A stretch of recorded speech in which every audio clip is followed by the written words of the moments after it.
Hello, and welcome back to this series on AP Computer Science on Educator.com.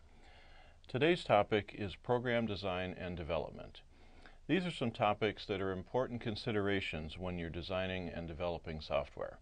While you probably won't be asked to define any of these topics on your AP exam, you'll definitely want to keep these concepts in mind as you're considering answer choices on your multiple choice questions as well as your free response answers. And you want to make sure that your answers are consistent with solid software design and development principles, such as those we'll be covering in this lesson. We'll be talking about object-oriented programming, which is really at the heart of software development using Java. We'll then be going on to some additional topics, including top-down design and development. Be talking about reusable code, what that is and how that benefits us. We'll be talking about team development, what it means to develop software when more than one person is involved. We'll be defining and explaining the concepts of data structure and user interface, and then finally specifications. So let's get started. I'm sure you've heard the term object-oriented programming. It's kind of a buzzword that many people use even if they don't completely understand what it means. And so let's have a good definition here. Object-oriented programming, which is frequently abbreviated OOP, is a programming methodology based on designing the program as a world of interacting objects arranged in hierarchies of classes. So this means that we are modeling a real-world scenario in our software application, and we're identifying the objects in the real world that we're going to model in software. And we're creating those objects into classes, in hierarchies of classes that make sense in the real-world scenario that we're modeling. Two of the most important concepts in object-oriented programming are encapsulation and polymorphism.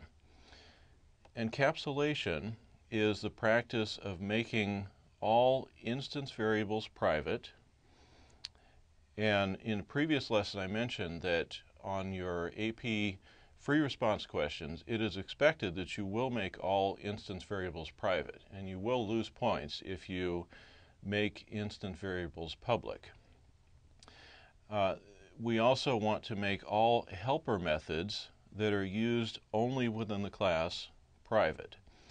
And a helper method is a method that's defined within a class that's only used by other methods within that class. And it's defined to simplify the code in certain methods and also pull out code that's in common that may be called by multiple methods in our class. And if a helper method is only called by other methods within the class and it's not designed or intended to be called by methods outside of the class, then we definitely want to make those methods private so they are not inadvertently used by other code external to our class. As a result of making these instance variables private and the helper methods private, the clients of a class, that means other code external to a class that calls methods in our class, interacts with the class only through the public constructors and the public methods. The constructors, public constructors and public methods are known as the interface to our class. They are how people or code external to our class interacts with our class. Now, this concept of encapsulation is also sometimes known as information hiding, and it means very much the same thing, that we don't expose the internal details of our class to anyone outside of the class. We allow them to interact with the class only through the public constructors and methods. The other one of the two most important concepts in object-oriented programming is polymorphism.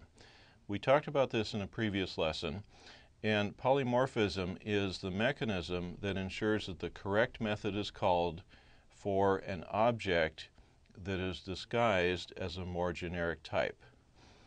So we may have a class called person, and we may have a subclass of person called student. And there may be methods that are defined for student that are not defined for person, or that are redefined in student and override the definition of those methods in person.